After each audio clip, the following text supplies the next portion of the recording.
Biocultores, buenas noches, bienvenidos a una emisión más de Bioethics News y como cada lunes le damos la más cordial bienvenida a nuestro querido profesor Pepe Arellano. Pepe, buenas noches.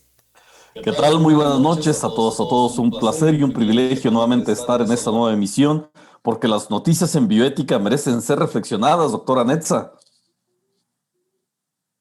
Así es, mi querido Pepe, y pues mira, para nuestra reflexión semanal, hoy para mí va a ser como un lunes nostálgico, porque nuestros invitados literal, me conocieron, fueron mis profesores cuando yo estaba estudiando filosofía.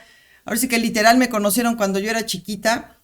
Y me voy a permitir introducir a la doctora María del Rocío Lucero y después te cedo la palabra para que presentes a nuestro otro invitado, porque lo quiero hacer con una anécdota que pues ustedes no están para saberlo ni yo para estárselos aquí contando, pero fue determinante en mi vida.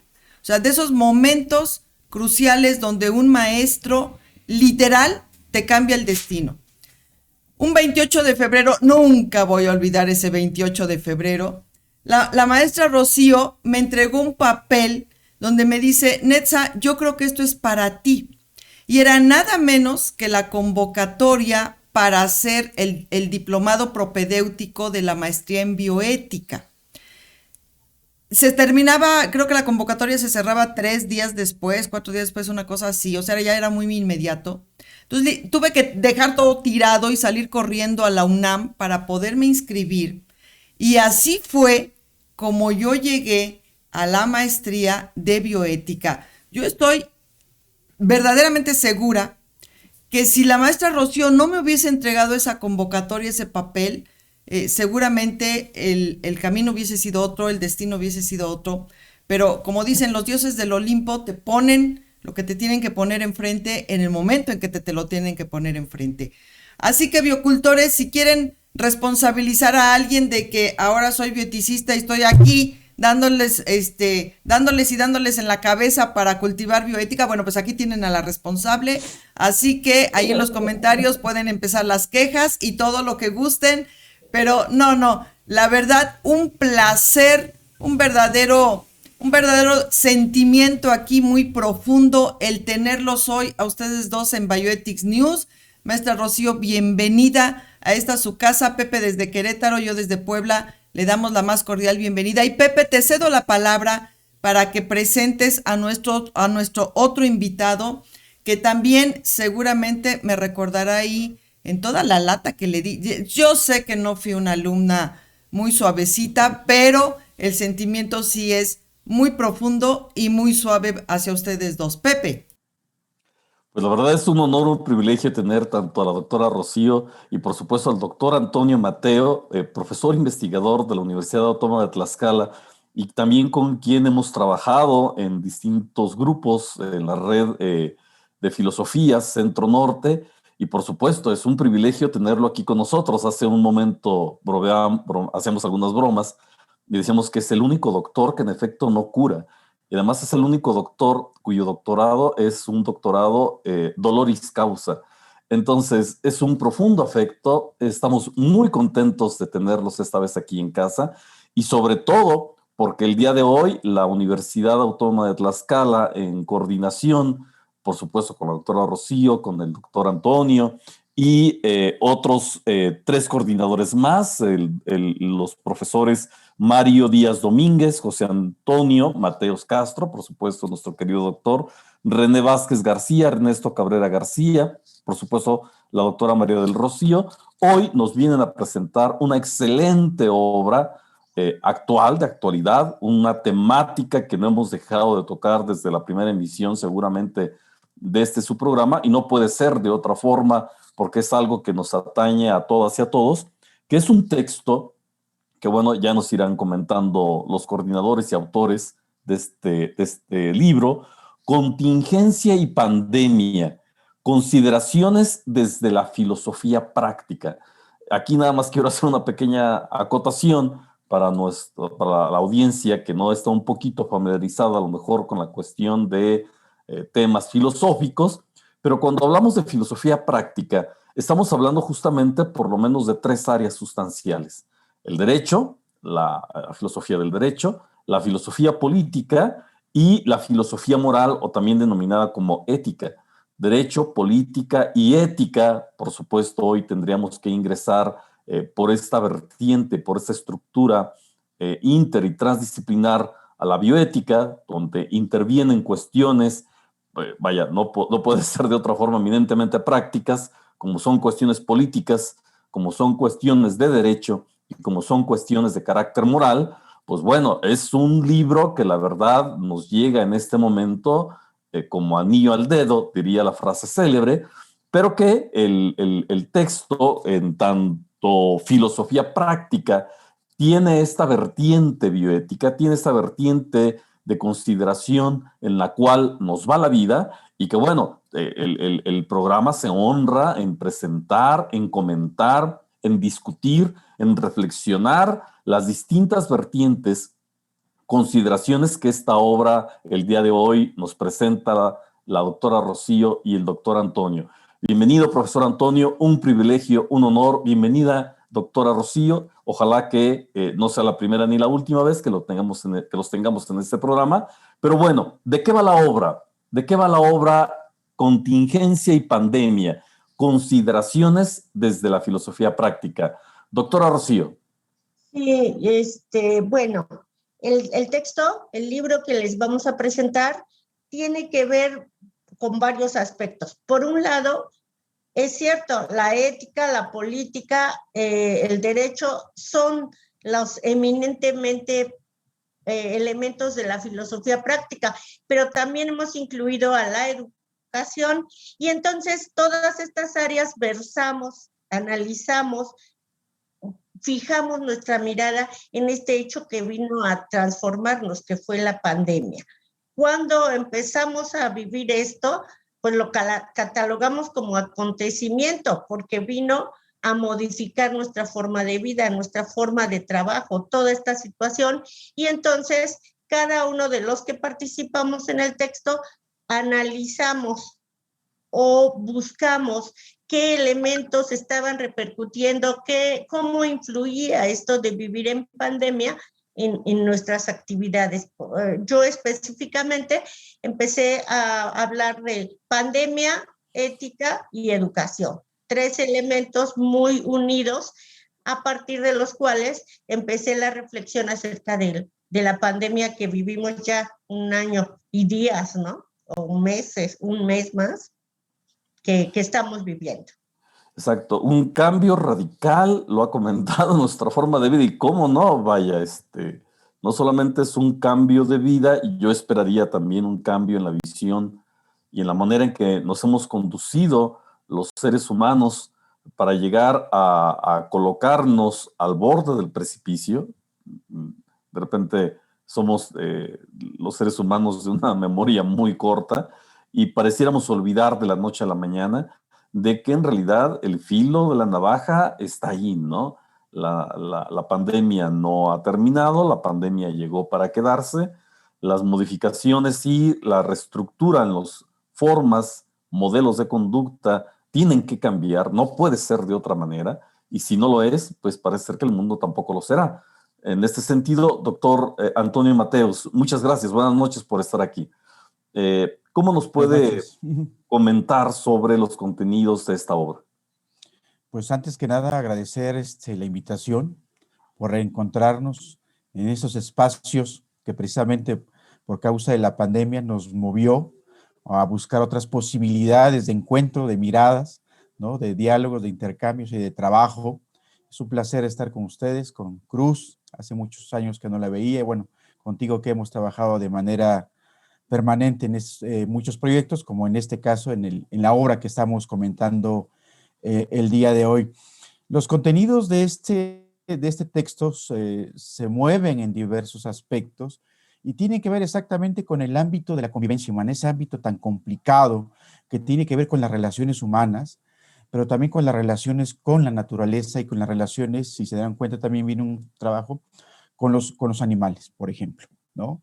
Son trabajos y son aportaciones de compañeros y colegas de diferentes universidades del país, públicas en su totalidad, integrantes de cuerpos académicos con los cuales establecemos redes de colaboración académica, que desde su mirada, desde su horizonte, se trata de plantear filosóficamente, ¿no?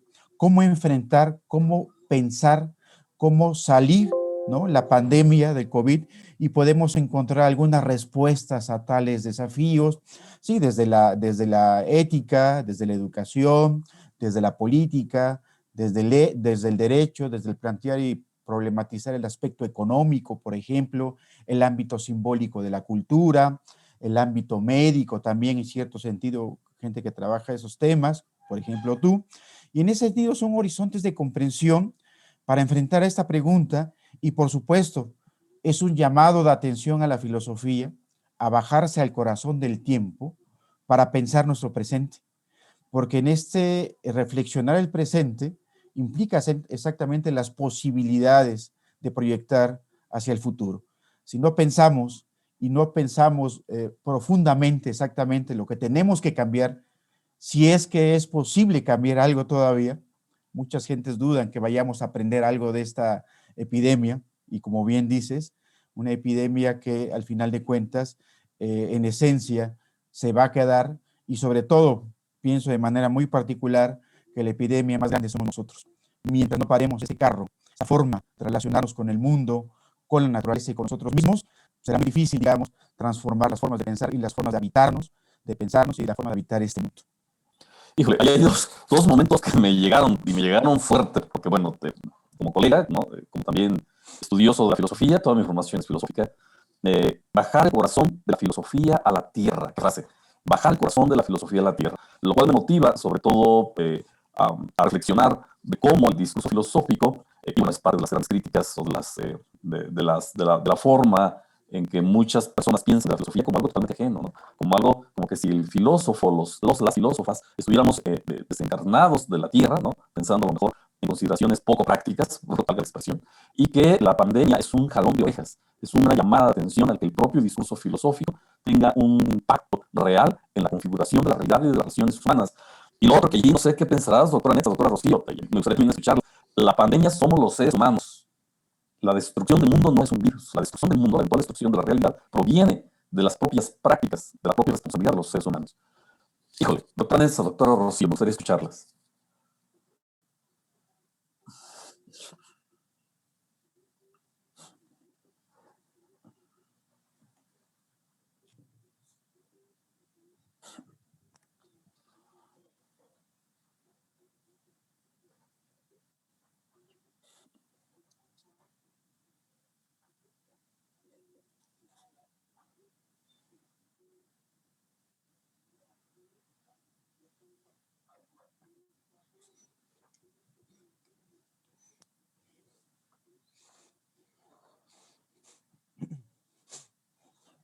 Motivó el uso de este concepto que me parece muy, muy interesante, pero que no, digo, no se trata aquí de que yo lo diseque, sino de cuál fue la motivacional, el interés para utilizar este concepto y ver si de verdad es lo que yo estoy aquí visualizando de entrada, porque me parece que es un concepto muy apropiado, muy interesante, pero efectivamente, ¿en qué sentido ustedes lo utilizaron? Maestra Rocío.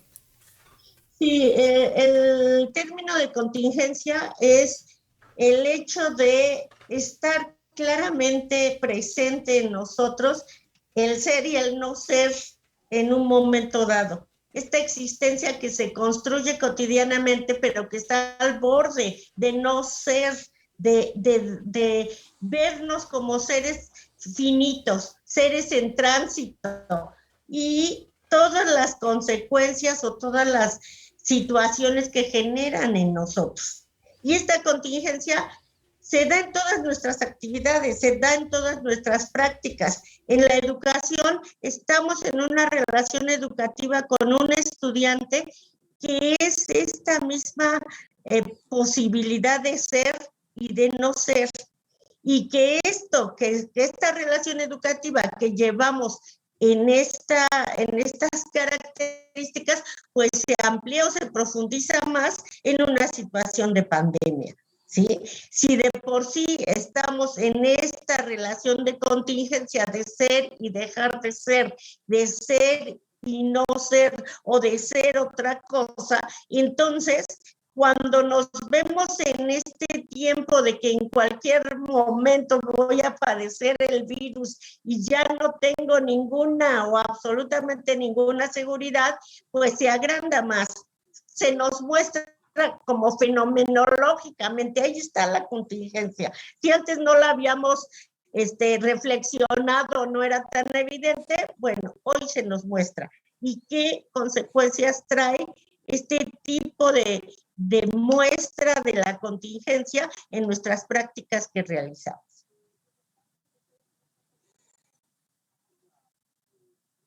Doctor Mateo. Sí, gracias. Sí, creo que articulamos dos categorías, contingencia y pandemia, la podemos entender también en ese sentido, en la medida es que en este virus, esta pandemia que lleva más de un año, transparentó, hizo más visible las certezas, ¿no? Los supuestos, ¿no? Lo verdadero, lo justo que considerábamos como absoluto, ¿no? Se vino a caer, ¿no? Es como si los dioses hubieran huido de nuestro horizonte y nos habremos quedado sin certezas, en el sentido de que muchas de las cosas que dábamos por seguras, pues la pandemia vino exactamente a mover esas seguridades, ¿no? La forma en cómo nos relacionamos, la forma en cómo nos alimentamos, la forma en cómo nos educamos, la forma en cómo habitamos los espacios públicos y privados, la forma en cómo nos relacionamos con la naturaleza, aunque eran situaciones ya planteadas, ya, digamos, ya eran situaciones concretas, vivibles, sufribles, pues la pandemia vino a ser más transparente eso, ¿no? Y a mí me referí un poquito a esa figura de Wittgenstein, ¿no? En el Tractatus Lógico-Filosóficos, que cuando nos subimos a la escalera y nos asomamos al filo de la nada, pues nos quitaron la escalera, ¿no? Y en ese sentido, el objetivo precisamente es replantear y resignificar exactamente todo aquello que dábamos por verdadero y por una certeza absoluta. En ese sentido también la contingencia nos lleva precisamente a asumir nuestras responsabilidades individualmente, de manera individual, pero también de manera colectiva, social, para recomponer, ¿no? Recomponer exactamente ese tipo de situaciones, ese tipo de contradicciones en todos los niveles de la vida, de nuestra vida como sociedades y como personas que habitamos una ciudad, una colonia e inclusive que habitamos un hogar. Creo que esas certezas tienen que nuevamente ser replanteadas, resignificadas y reorientadas, ¿no? Va por ahí el sentido. Y también creo que, si no me recuerdo, Rorty tiene un texto por ahí que aparece en la categoría de contingencia, no recuerdo. Es uno de los males ya de la juventud acumulada. Contingencia, ironía y solidaridad. Precisamente, también un poquito haciendo alusión a ese texto de Rorty. Gracias, querido doctor. Sí, creo que el concepto contingencia, y bueno, lo comentaron ambos, es darnos cuenta de la finitud, darnos cuenta la doctora Rocío decía una frase maravillosa, ¿no? De que somos seres en tránsito y de que no existe una certeza y ninguna seguridad. Es decir, la escalera en la cual estamos apoyándonos para poder ver el vacío, en realidad esa escalera no existe. Es decir, no hay nada en el cual podamos basar con total certeza, con total seguridad, con total inamovilidad, decir esto jamás se va a mover, pues en realidad es contingente, ¿no? ¿Quién hubiera pensado hace un poquito más de un año que dejaríamos de ir a los cines, por ejemplo, o que ya no nos miraríamos el rostro al caminar por las calles, sino que en vez de detenernos en ver al otro, pues a lo mejor ahorita nos estamos deteniendo en el diseño de la mascarilla, ¿no?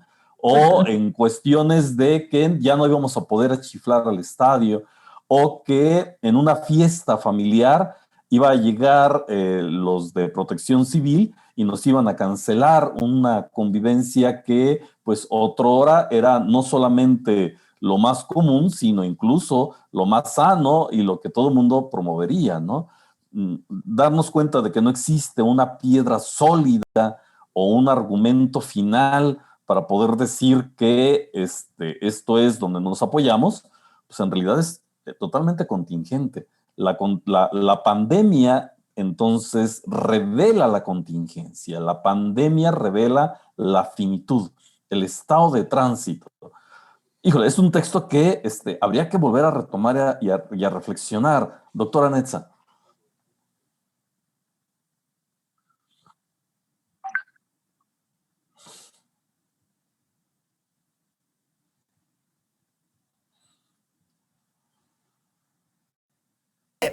Existe, porque el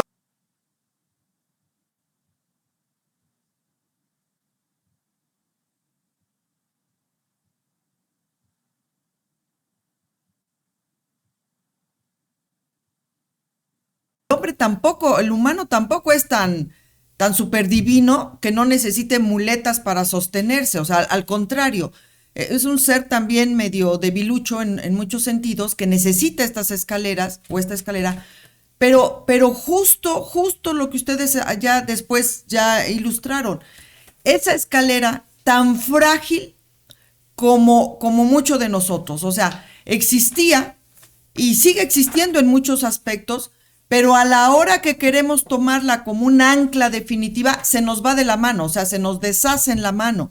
Y ese es exactamente lo que ha generado esta situación de caos, de incertidumbre, de mareamiento, donde el ciudadano de calle, el ciudadano común se ha mareado por completo, se ha desorientado por completo, porque efectivamente esos referentes de sostén, esa escalera, aquí tomada muy metafóricamente de forma bastante acertada, eran estos pequeñas cosas cotidianas, Pepe, que has ilustrado bastante bien, que nos daban certeza, que nos daban seguridades de alguna forma y que ahora se han derrumbado a veces de forma estrepitosa, a veces de forma trágica, porque como bien dijiste, no teníamos esta situación de donde una reunión familiar, olvídate la situación de que llegara a Protección Civil, que la reunión familiar te puede significar la muerte. O sea, el ir a una reunión familiar, convivir con tus familiares, para muchos ha significado irse al covitario y fallecer. O sea, donde ahora tu propio familiar puede ser el agente que te puede representar la muerte misma. Y esto es exactamente lo que ha fracturado estas certezas que teníamos y que la pandemia precisamente, y que por supuesto la pandemia pues puso en evidencia.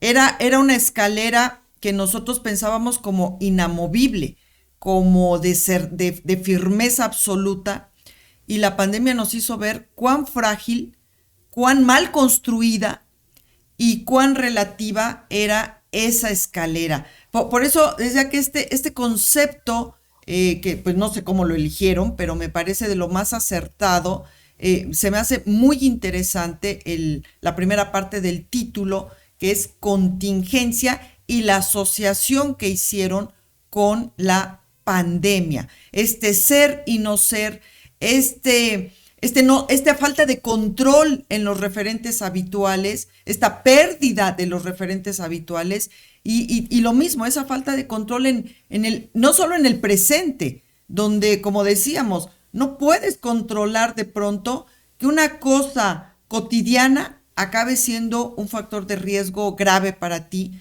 y mucho menos el futuro inmediato y el futuro tardío, donde esta cuestión de estas relaciones intrapersonales y interpersonales, y las interpersonales, ver cómo ahora se extienden a lo ecológico, a lo no humano, también no tenemos la menor idea de cómo o mejor dicho, o la idea que tenemos de cómo tenemos que reconstruirlas, cómo tenemos que reafirmarlas, lo que no sabemos es si tenemos tiempo.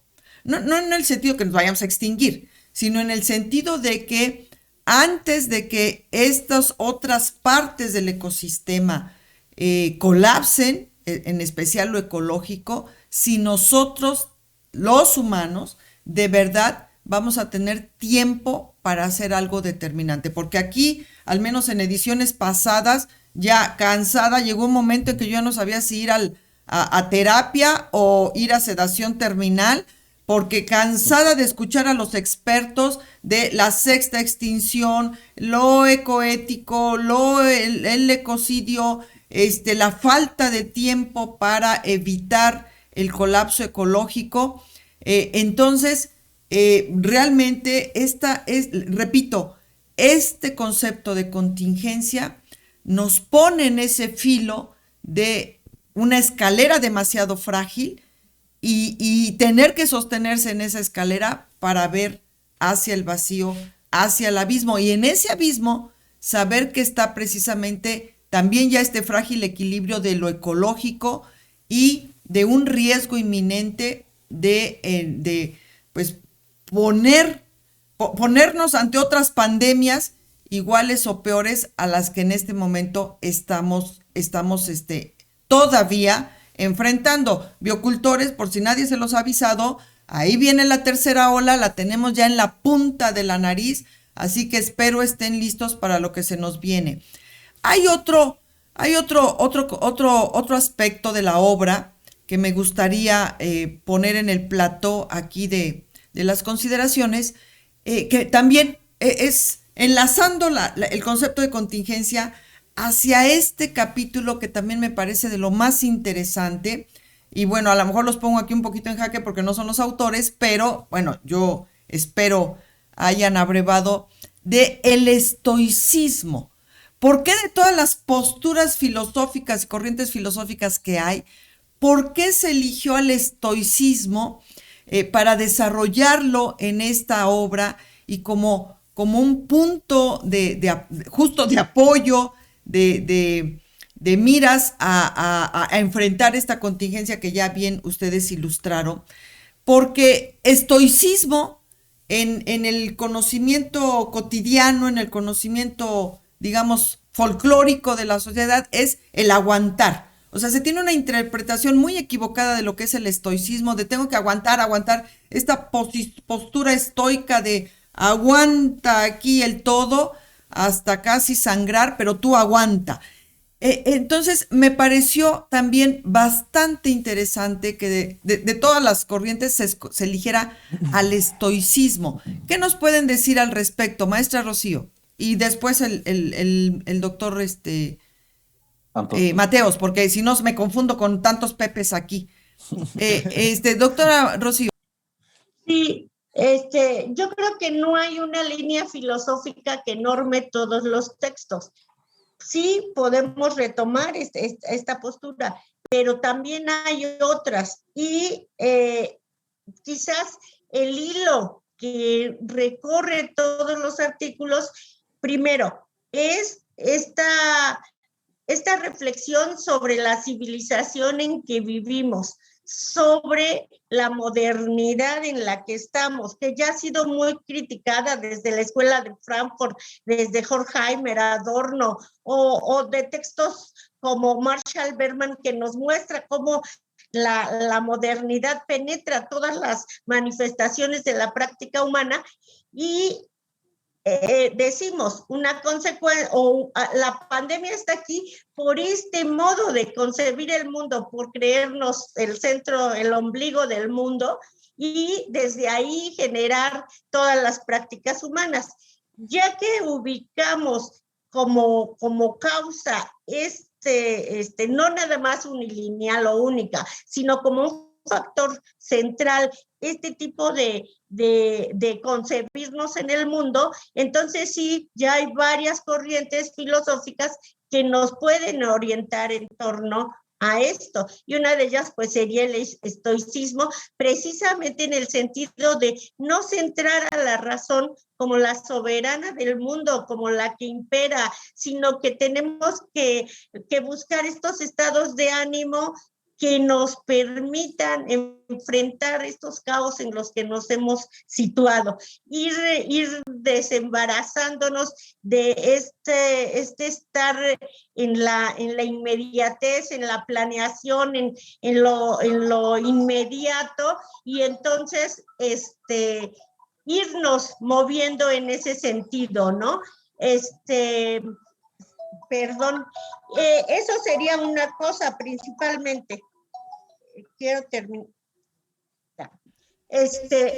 Entonces, nuestro punto de referencia es en la modernidad y cómo nos instalamos en este mundo, y después diferentes corrientes que vengan a darnos armas para enfrentarnos a esa racionalidad instrumental a la que llegó la modernidad.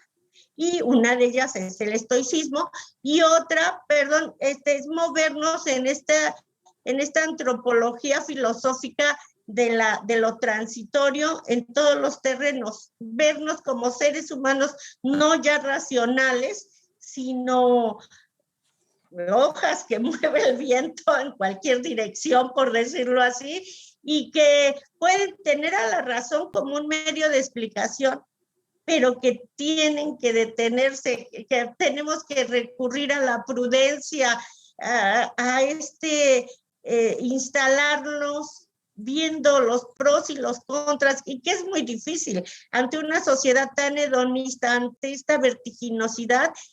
Pues como que ahora paren el mundo y empecemos otra vez y seamos prudentes, pues es todo un reto. Entonces el libro, vuelvo a mencionar, no tiene una corriente filosófica determinante, sino desde nuestras miradas y nuestras prácticas realizadas, además desde nuestras comprensiones que tenemos de instalarlos en el mundo, vamos desarrollando cada tema. Doctor Mateos. Antonio. Sí, gracias. Creo que en términos generales puede haber una actitud estoica en la situación de decir no podemos dejar, filosóficamente hablando y de manera personal, hacer algo pues para poder revertir esta situación. Es decir, no podemos solamente soportar y renunciar, ¿no? Es decir, es un poco esta actitud de resistencia, ¿no? De reflexión y problematización que invita a actuar, que invita a polemizar y que invita sobre todo a ser filosófico, de muchos de los colegas que comparten esta idea y que comparten el texto, ¿no? A conmover y a mover y a mostrar a la filosofía en el debate de los espacios públicos, ¿no? Un poco lo que decías hace rato, Salvador, el hecho de que parece que nuestro ejercicio no tiene mucho sentido porque andamos pensando abstracciones, pensando cosas sin mucho sentido. Y yo creo que también tiene que ver el texto con esta idea de que la filosofía puede decir algo acerca de esta situación que estamos padeciendo. Y en esa medida se trata un poco también exactamente desde el paradigma moderno, que es el que, digamos, yo diría que es el eje que está en el fondo, de cómo construyó el mundo, cómo construyó a este sujeto soberbio, sobrado, que se ha sentido el centro del mundo, además heterosexual, blanco, burgués, del norte de Europa, ¿no? Como centro del mundo que le da significado y sentido a todas las relaciones que establecemos con los otros seres humanos, con otras culturas, ¿no? Y yo creo que también en este ejercicio de quitar la escalera, en términos metafóricos, pues nos mostró, como bien decía Rocío con Marshall Berman, bueno, ya lo decía Marx en el manifiesto del Partido Comunista, ¿no? Todo lo sólido se desvanece en el aire, ¿no? Nietzscheanamente, el mundo real a la postre se convirtió en mera fábula. Y en ese sentido, entonces, es una posibilidad de replantear esta actitud de prudencia, esta actitud socrática del conócete a ti mismo, ¿no? Del conocimiento de sí mismo, y Foucaultianamente hablando del cuidado de nosotros mismos, No puedo cuidar a los otros si no me conozco a mí mismo, si no me cuido a mí mismo, ¿no? En estas relaciones humanas. Es también manifestación un poco de la crisis de esta sociedad moderna, de este paradigma moderno, que a pesar, como bien decía Cruz, los seres humanos necesitamos muletas. El problema es que esas muletas, cuando se absolutizan, se quieren imponer a otras formas y otras concepciones del mundo. Y eso pasó exactamente con esta visión moderna occidental, que solamente había una cultura, un sujeto, una forma de relacionarnos con, inclusive con Dios, ¿no? Con la naturaleza y con los hombres. Entonces yo creo que es este ejercicio de resistencia, ¿no? De soportar, pero para problematizar, para invitar a la frónesis, ¿no? En la medida de lo posible, para cultivarnos a nosotros mismos y para reencontrarnos a nosotros mismos y darle un significado distinto al tipo de sociedad que hemos construido, junto a un modelo económico que todo aprovecha, ¿no? Que a todo le saca provecho para poder exactamente sobrevivir. Mientras, ¿no? Nos seduce con los diseños más acabados de mascarillas, de cubrebocas, también se convierte desafortunadamente en una forma de dominio dentro todavía de la crisis. El capitalismo siempre sale triunfante, ¿no? Siempre sale administrando el consumo, siempre acaba seduciéndonos simbólicamente, ¿no? Siempre acaba ganando, como el santo en el enmascarado de plata, ¿no? Siempre gana. Entonces, en ese sentido y en esa medida, creo que inclusive en los momentos de crisis es cuando el capitalismo, de manera muy sutil o a veces muy violenta, ¿no? Pues acaba exactamente convirtiendo todo en mercancía, todo en competencia y todo en consumo. Entonces, eso está llamado a la resistencia, a la prudencia, a las posibilidades de miradas teóricas distintas de los colegas, a pensarnos, ¿no? A pensar este mundo que habitamos, y decía Cruz, a estas, contrarrestar a estas miradas catastróficas, proféticas.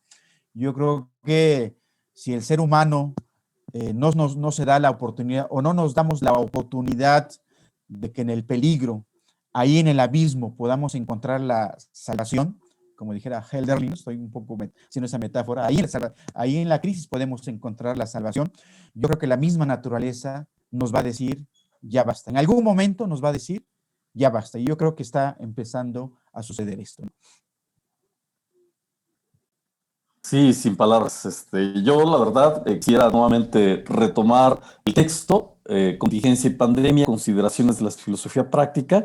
Y bueno, ahí está dividida esta obra en cuatro grandes apartados y podemos encontrar un capitulado que va desde la crisis y la actualidad de la crisis, las visiones sobre la pandemia, la crítica de la razón pandémica, las tesis para una filosofía pública en época de pospandemia, educación y ética, la cuestión estoica, ¿no? Y el cuidado de sí, vivir conforme a la naturaleza, la racionalidad, una lectura y fundamentación en tiempos de pandemia, consideraciones sobre el neoliberalismo, que acaba de comentar maravillosamente el profesor Mateo, la salud, la biopolítica y el cuidado, el cuerpo, el lenguaje, el pensar en el mundo, el virus es un regreso a casa, supongo que viene por la cuestión de la casa de la naturaleza, domesticar la pandemia entre la cifra y la nueva normalidad, la derrota del hombre, pensar de otro modo, reflexionar en plena peste y animalismo y pandemia. ¿Qué obra tan importante está proporcionándonos la Universidad Autónoma de Tlaxcala a partir de esta maravillosa coordinación de la doctora Rocío y del profesor Antonio? Y bueno, ¿cómo podemos acceder a esta obra, doctora Rocío, doctor Antonio? Le dejo la palabra al doctor Toño. Sí, claro que sí. Bueno, como bien has descrito, el contenido del texto son una diversidad de temas, más o menos asociados, digamos, a un eje que articula cada capitulado, ¿no? De acuerdo a los intereses de los colegas. No son los grandes rockstar como Zizek, ¿no? Estos primeros textos que empezaron a salir en Occidente, ¿no? Agamben, por ejemplo, ¿no? Byung-Chul Han, etcétera, etcétera, que fueron de los primeros textos que empezaron a salir de manera virtual, ¿no? En su difusión para pensar exactamente en la pandemia. Y en América Latina también pasó lo mismo, ¿no? Salieron 2 textos digitales acerca del asunto. En México ya también van varios textos que han salido, digamos, sobre la situación. Tengo en referencia 2 textos que ha sacado Torres Asociados, ¿no? Con gente, la mayor parte es del centro del país. La virtud de nuestro texto es que va desde Tijuana que viene de Tijuana hasta Tlaxcala. En ese sentido, el texto fue un tiraje muy corto, ¿no? Fue un tiraje muy corto. Administramos la escasez en las universidades públicas y en ese sentido hicimos el esfuerzo por sacar un tiraje aproximado de 200 ejemplares. Sin embargo, Torres Asociados es una editorial coordinada y administrada por nuestro querido amigo Alfredo Torres, filósofo también, y dadivoso en ese sentido de poder compartirlo de manera digital si es posible. Tenemos la versión final del texto de manera en PDF. La otra forma de poder adquirirlo es directamente en la Facultad de Filosofía y Letras de nuestra universidad, solicitarlo a la Secretaría Administrativa, ¿no? para que sea enviado o directamente a la facultad, o a través de mí pueden dirigirse, hacer la solicitud y, bueno, ver los medios y las gestiones para que les pueda llegar el texto. Inclusive en este momento no le han llegado los textos a los autores por cambios administrativos en nuestra facultad, pero esperemos que esto se componga también un poquito y empiecen a circular, ¿no? Los textos a los autores, ¿no? Pero esencialmente, digamos, serían las formas en las cuales podemos o podrían ustedes acercarse a este texto. Doctora Netza.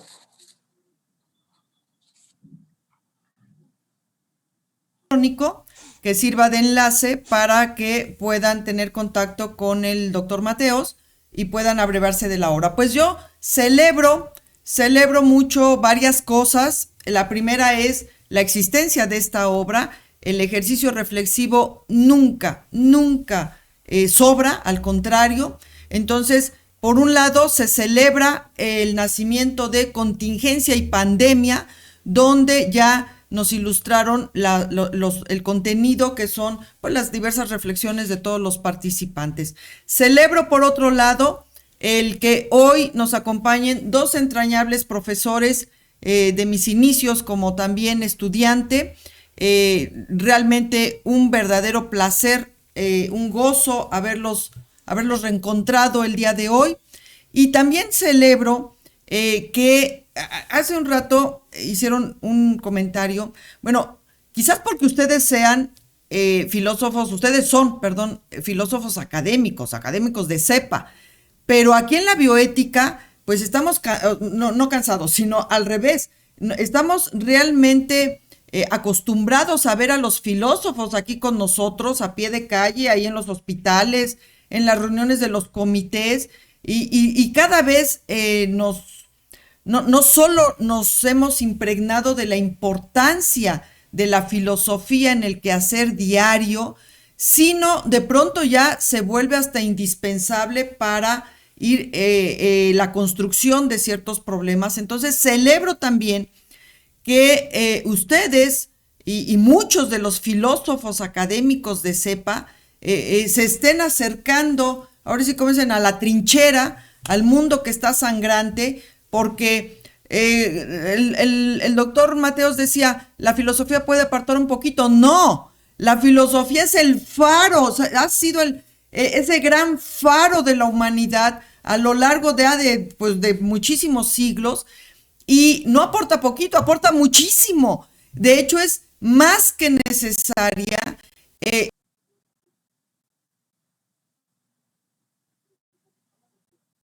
que la filosofía, el reflexionar filosófico siempre esté presente, y que no solo sea en las crisis donde sale a flote, donde se le dan foros, donde se abreva de su obra, sino todo lo contrario. Les repito, al menos aquí en bioética estamos bastante acostumbrados a que el filósofo esté aquí con nosotros, codo a codo, y esto nos hace ver la importancia, la profunda importancia de que el reflexionar bioético, el reflexionar filosófico, la filosofía, los filósofos, no solo se hagan presentes en las crisis, sino estén presentes siempre para todos nosotros, porque el drama de la vida, pues siempre es drama, pero no solo el drama de la vida debe obligar a la reflexión,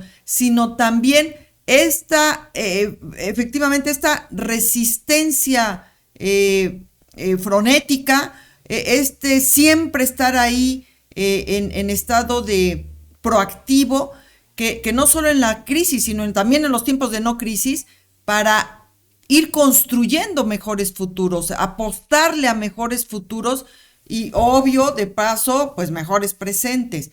Entonces, celebro también que hoy nos acompañen dos filósofos de cepa, dos filósofos académicos, pero justo con este sentimiento, esta intención de acercarse a la trinchera, ver ese abismo que está sangrando y que está muy cerca, y donde la realidad más inmediata pues son los hospitales, donde el drama humano, el drama de esta crisis lo tenemos a flor de piel y lo vivimos día con día. Entonces, pues estoy yo muy celebrante hoy, pero sí un aplauso bioético a esta obra Contingencia y Pandemia. Biocultores, de verdad vale la pena leer este tipo de obras, porque son precisamente esos faros de luz que nos orientan en medio de esta oscuridad que todavía nos está ocupando y que desgraciadamente, por más pronósticos y más modelos matemáticos que se meten, pues no hay para cuánto. Pepe, se nos está acabando el tiempo. Pues muchísimas gracias, doctora Rocío, profesor Antonio. Nos estamos ya despidiendo. Un placer y un privilegio tenerlos con ustedes. Doctora Rocío. Pues también los saludo con mucho afecto. A Cruz la recordamos porque precisamente en la práctica educativa no son gente que pasa y se va, sino son gentes que quedan en el corazón, porque vemos cómo podemos relacionarnos éticamente, educativamente, humanamente con el otro que estamos educando, ¿no?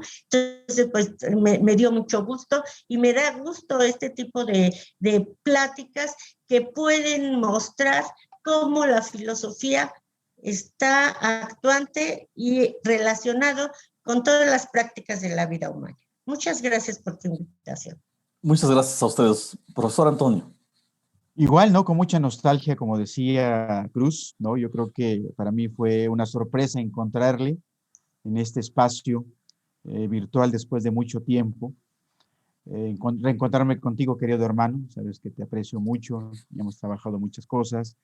Es compartir un poquito con ustedes esta crisis que habitamos, que nos habita, y que desafortunadamente, no sé si las colegas, tú y yo el virus nos ha habitado, y lo hemos brincado con este tropiezo, ¿no? Una experiencia límite, ¿no? Donde se tensa, ¿no? El horizonte del pasado, presente y futuro, porque es una lucha no solamente corporal, sino también es una lucha mental, es una lucha espiritual, en la cual uno está lidiando con esta situación.